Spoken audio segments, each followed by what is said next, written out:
So, guys, you have probably seen one of the controversial claims about ILHAN OMAR, and there are three major claims that one, there is an investigation around her immigration status, and then her citizenship might be invalid, and that is about verified citizenship. No one has verified her citizenship. And also, another claim is about her birth years. But today we are going to slow things down and actually look at what is being said, and more importantly, what actually backed by evidence. Let's watch these clips and then I'll come back with more comments. All right, guys, you are not going to want to miss this one. Woke liberal Somali Congresswoman ILHAN OMAR looks like she may be removed from Congress and deported. If the allegations in this story are true, Omar is finished. And stay till the end because I do have some evidence that actually backs up the claims that are made here. Take a listen to this. With a federal investigation underway concerning the immigration status of Minnesota Congresswoman ILHAN OMAR, one woman has been publicly raising red flags for years, and she believes she knows where the trail will lead. You know, President Trump has been calling Congresswoman ILHAN OMAR into question recently, and White House border czar Tom Homan has confirmed there is an open investigation concerning her immigration status. You're no stranger to politics, I know, AJ, having run for Congress yourself, but you have been raising red flags about Omar for years now. I know there's a bit of a backstory here, but walk us through what you've uncovered. Right. Well, in 2019,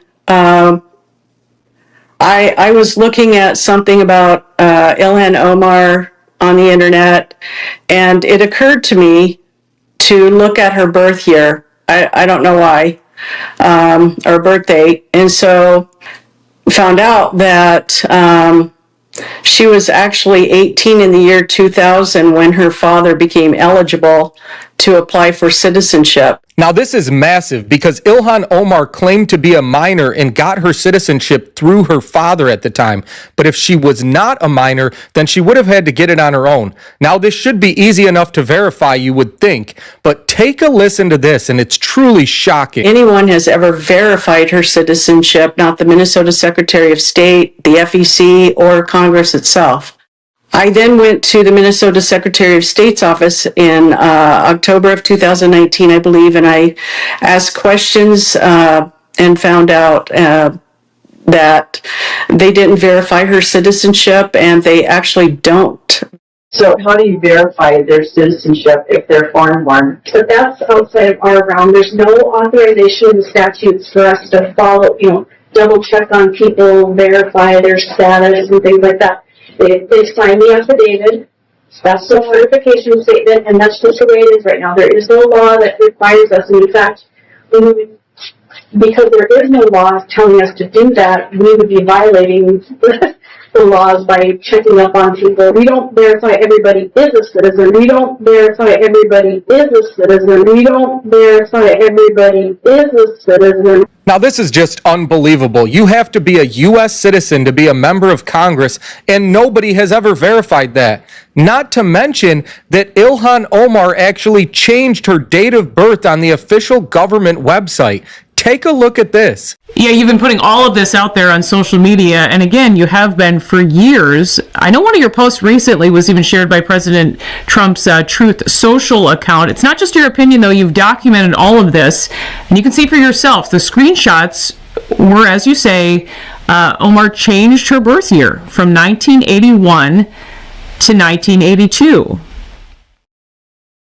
Despite the documentation, many still have doubts, especially those who pointed out that USCIS doesn't release full records publicly and name verifications may affect searches. But what do you say to those who doubt this story? I believe that the whole narrative that ILHAN OMAR became a citizen at the age of 17,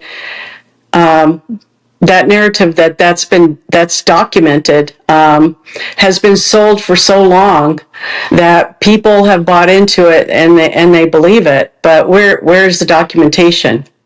No one has seen her official naturalization records. No one. Not the Minnesota Secretary of State, not the Federal Election Commission, not Congress.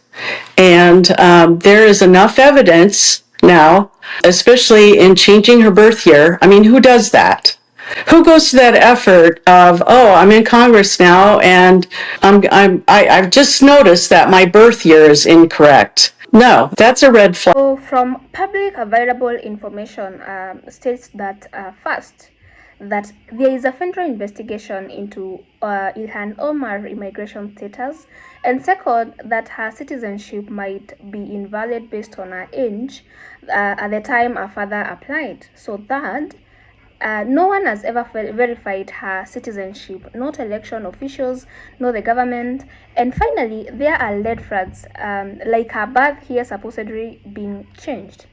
Now, if even one of these claims were proven true, it would be a massive story. But here is where we need to be careful.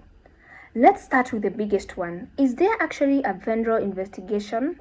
Because that's just not a small claim. You can't just draw that around. So here is the issue. There is no publicly confirmed investigation from any official federal agency, no Department of Justice case or even DHS announcement, no verified documentation, mentions of political figure talking about her. That's not the same thing as an official investigation. So if something like this were real, it wouldn't be in crypts, it would be everywhere, backed by documents and major reporting. That is a huge red flag. Who changes their birth year after they get elected to office? But I want you guys to take a look at something that may have gotten glossed over. Look at the document they showed during that clip. This is an immigration search request for ILHAN Omar's father, Nur Omar Muhammad, and it says it's a non-existence of record, which means that there are no immigration records existing for him, and they go back all the way to 1924. That is very bizarre and just raises more questions. Now, all of this would be very easy to put to rest if ILHAN Omar would just at least deny it or address it in any way. But take a listen to what has happened so far. I know you've been, again, publishing all of this for years, claiming that ILHAN Omar is a foreign nationalist sitting in U.S. Congress. I'm curious, though, what kind of backlash have you faced for all of this, and has she disputed your findings at this point? Well, ILHAN Omar has never disputed anything that I have publicly shared or questioned. Never. She's never addressed it. So, AJ, with all of this attention recently on Omar's citizenship, do you think that something will finally happen? Liz, I've done the work, I've done the research, I've put it out there for people to see. So am I hopeful? Yes, I am. I'm hopeful, but I'll believe it when I see it. And hopefully Tom Homan will go get the documents from the government directly and not settle for something that ILHAN Omar or her attorneys dig up. But I am hopeful that something will happen, but we'll see. For somebody who can't seem to keep their mouth shut like ILHAN Omar, not even disputing this or ever addressing it is a red flag by itself. Let's hope Tom Homan investigates this and that Congress does their job and removes her after the findings come out. Now, I promised you guys that I had some evidence to back up the claim that ILHAN Omar lied about her age. Take a look at this. So this was an article on the BBC website after ILHAN Omar was elected in March of 2019. Now take a look at what it says here. 37-year-old. Now that would mean that she was born in 1981 if her birthday is October 4th, which has never been disputed. And then they even mention in the article that she was born in 1981. Again, that would mean that in the year 2000, she was already 18 because she would have turned 18 in 1999. So, here is the biggest now argument about her age. The claim is that she was 18 at a certain point and therefore couldn't have gotten her citizenship through her father. But immigration law is not that simple. There are multiple legal pathways, especially for refugees and families, where timing, application process, and status all matters. And here is the key point. there has been no legal ruling saying her citizenship is invalid. If there were, they could already be in court. So now this one sounds shocking at first. No one verified her citizenship. But this is where the context matters. Election officers don't typically run independent, deep investigations into every candidate's citizenship status. Instead, candidates submit legal declarations, and lying on those carries serious consequences. So the statement is technically framed in a way that sounds alarming, but it doesn't actually prove wrongdoing.